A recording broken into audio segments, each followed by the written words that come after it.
everyone, how's it going? It's that nerd Ryan here, and today we are going to be finally talking about Book of Boba Fett. So I thought this was going to be a 8-episode series, just like Mandalorian and everything like that. So I've honestly prepared for another episode, not realizing that episode 7 was the last episode until episode 7 was released. And by that time, I already had a plan for last week and everything.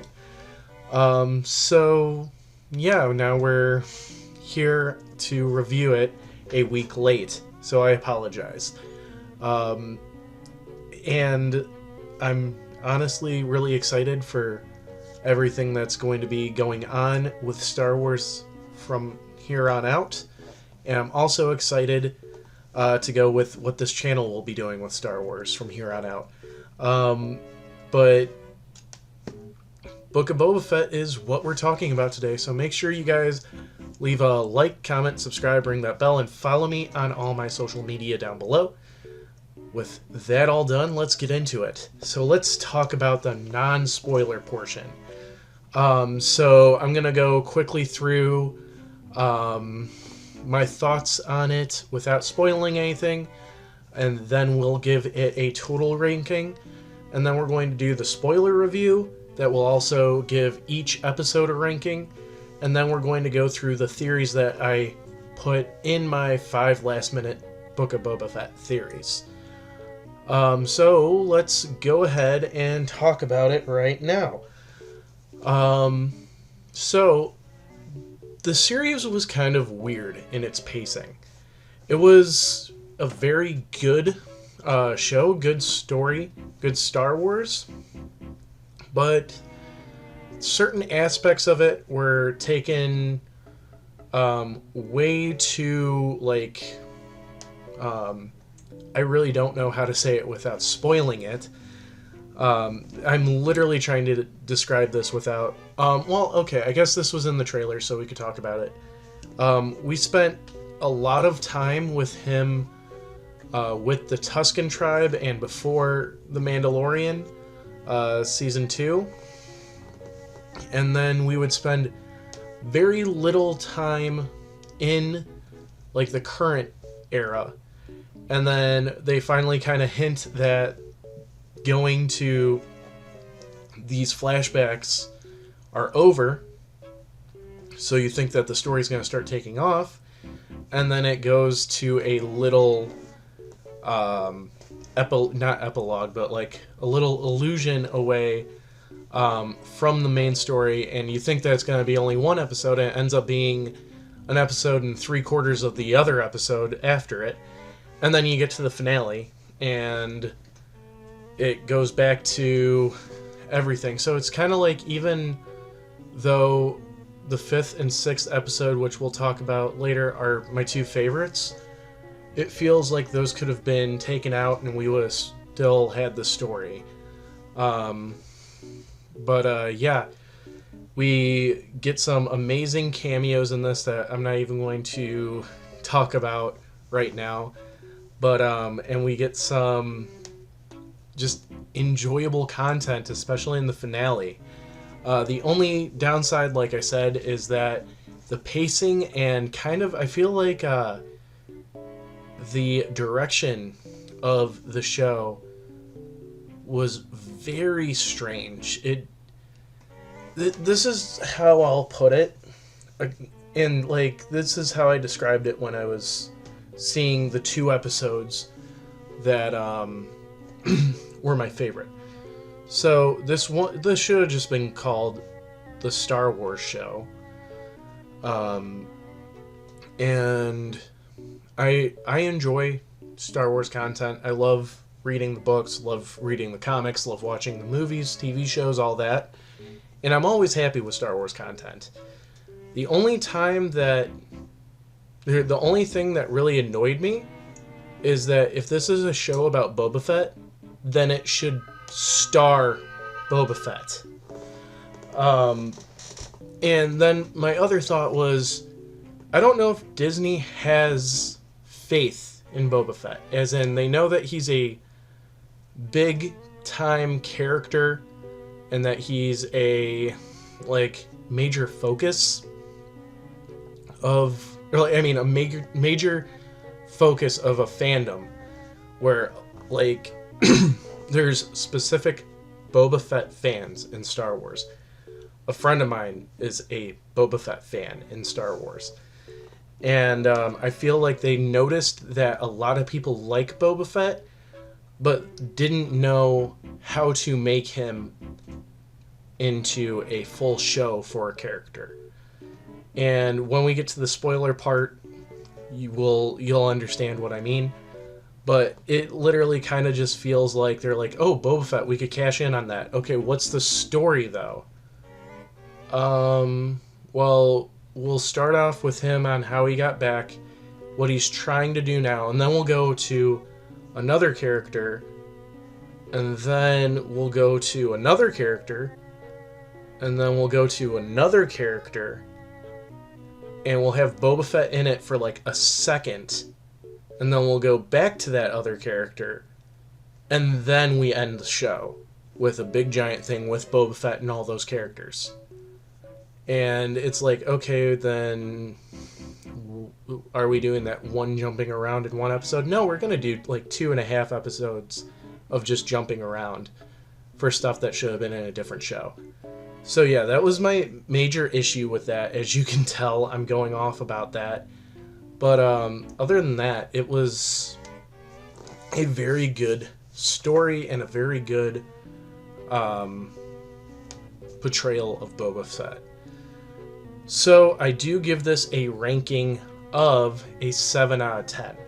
If it was called the Star Wars show, it would be a 10 out of 10. But considering that it's attached to a character's name that isn't really in the show as much as he should be, I mean, he's 5 out of 7 episodes. He's either not in it or 2 out of the 7 episodes, he's either not in it or has no line. And then, yeah.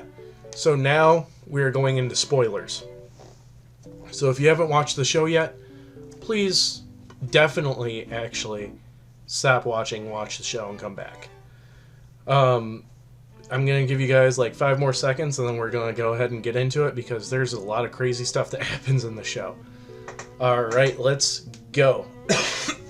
So we start with the first episode. And it's basically starts off with Boba kind of just getting into, getting into his Bactapod, which is where we get the flashbacks of how he escaped the Sarlacc pit, was beaten up by Jawas, and then was taken hostage by Tusken Raiders. And we also notice that he's trying to become a leader in the effect of the Gatras. He's trying to become the daimyo. And he's adopting all these responsibilities and everything. He has to go and visit like areas. He's trying to rule like better than most people would, where he's actually walking instead of being carried and stuff like that. But yeah, the first episode's kind of really setting it up. And I did feel that like the first episode was pretty good. I have to give it, we'll do the episodes out of 5. I do give it like a 4 out of 5. It was pretty good. It just felt like a setup, which is how a first episode should be. And then we get into the episode 2 where we see how Boba becomes respected by the Tuskens by killing that insane Machap looking beast. And then just them trying to figure out why Boba is getting like death, like assassins coming after him. And you find out that it's 2 Hutt twins, and then Pikes are coming in. That episode, it felt like more setup. A lot of the Boba parts in the show felt more setup-y than actual like anything else. I did have to give this one a 3 out of 5. And then episode 3 was Boba working with the Tuskens and him trying to basically get his tribe to stop being attacked by the Pikes. And literally, like, most of the episode was just that. Oh, I did forget to mention, we get Black Christensen in the first episode, because he starts playing more of an important role more and more. And also in episode 3, we get Danny Trejo as the Rancor handler. Boba gets a new Rancor. I didn't know I would need a Danny Trejo in Star Wars in my life, and I'm so happy I have it. Anyways, that being a thing was the best. And then he calls together in episode 3. I do give also a 3 out of 5. Again, feels like more setup. Episode 4, we find out that, I think we find out at the end of 3 technically, that the Tusken tribe is dead. We get the mods, which are very divisive. I like the mods. We also see how Fennec Shand is introduced back to Boba. And we also see, like, her modifications to keep her alive. And stuff like that.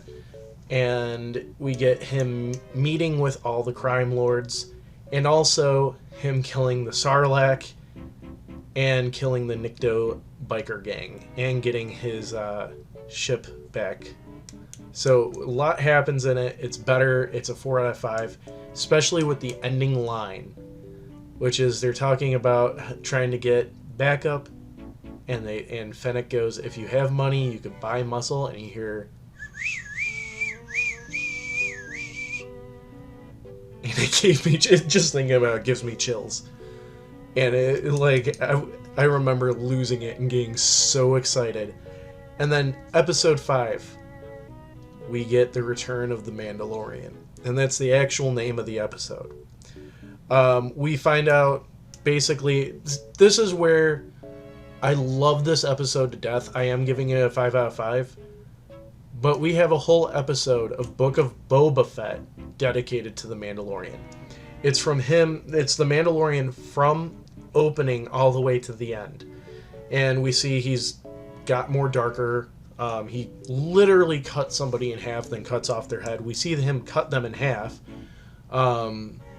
He re-meets up with Paz Vizsla and the Armorer, fights to keep the Darksaber, and is no longer a Mandalorian, I guess. We'll see how long that takes. And then he goes to Tatooine and gets a new ship, which is a N1 starfighter that's modified. And we see that the Armorer made him something for Grogu. And we end the episode with Mando saying that he needs to see a little green friend first. So at that point, I was like, okay, they're going to show that in Mandalorian Season 3, but we're going to see him come back and help Boba. So, like I said, 5 out of 5. So episode 5 starts with Cobb Vanth finding Pikes trying to trade off spice. Shows that he's the fastest shot in the... I almost said in the West. In Tatooine. And just establishes that. And then we cut to Luke training Grogu. Again, Book of Boba Fett. Why are we focusing on this? But it's nice to see Grogu in his training. We get to see Order 66. We get to... or his point of view of Order 66. We get to see Ahsoka and Luke interact, which brings tears to my eyes every time I see it. And we get to see Mando give Ahsoka to give Grogu chainmail undershirt, which is adorable. And we cut back to Mando meeting with Boba Fett, who has no line in this episode, and saying that he could try to recruit Cobb Vanth and his people. So he goes over and he talks to Cobb Vanth, and as soon as he leaves, a stranger comes from the desert, which is the name of the episode, And that stranger is Cad Bane. Which, amazing. I remember losing it when that happened. But yeah, so we get Cad Bane. And Cad Bane shoots Cobb Vanth and slaughters the deputy. And then threatens the town that if they get involved, they will die. So then we go to episode 7. Boba Fett. And I don't know how I can fully describe the finale, because this is... Oh, last episode, also 5 out of 5. This one, the finale is so insane, and that's the only way I could say it. I mean, we have Boba riding a Rancor. We have Mando and Grogu reuniting. Grogu calming down a Rancor. A fight of the century between Boba and Cad Bane. And just everything you would want in the Book of Boba Fett. It's really good. I can't even describe how amazing it was. I give that a 5 out of 5 as well. So, now that we're done with the spoiler portion, I'm going to go through my Book of Boba Fett and talk about the 5 theories that I came up with and see how close we were. So my first theory was that we'll see famous syndicate members. I was kind of right. I wasn't. I mean, it was mostly focused on the Pike Syndicate, which we did get to see Pikes. And then we also got to see Cad Bane, so I'm going to give myself half a point for that. And my second theory was that there's going to be a ton of references to Crimson Dawn, Crimson Reign and War of the Bounty Hunters. There was none at all. Next up, we get to see some Mandalorians, and we got to see Mando, Paz Vizsla, and the Armorer, so that is a point for me. My next one was that we got to see Omega, which did not happen. And next was that we got to see Boba kill the Sarlacc. Technically, Boba didn't kill the Sarlacc, but we did get to see it die Fennec Shan through a seismic charge in its mouth. So I am giving myself a point for that. That was one of the coolest scenes, too. It's so satisfying to hear a seismic charge sound. But yeah, so I'm giving myself 2.5 out of 5 points for the accuracy on that. So, I hope you guys enjoyed the video. If you stayed this long, please consider subscribing, liking, and clicking that bell, as well as commenting what you think of Book of Boba Fett. Also, make sure you guys look in my description down below, and follow me on my social media on there, because I post all the time. So, thank you guys for watching, and remember, we are all Jedi Masters or Bounty Hunters on the inside.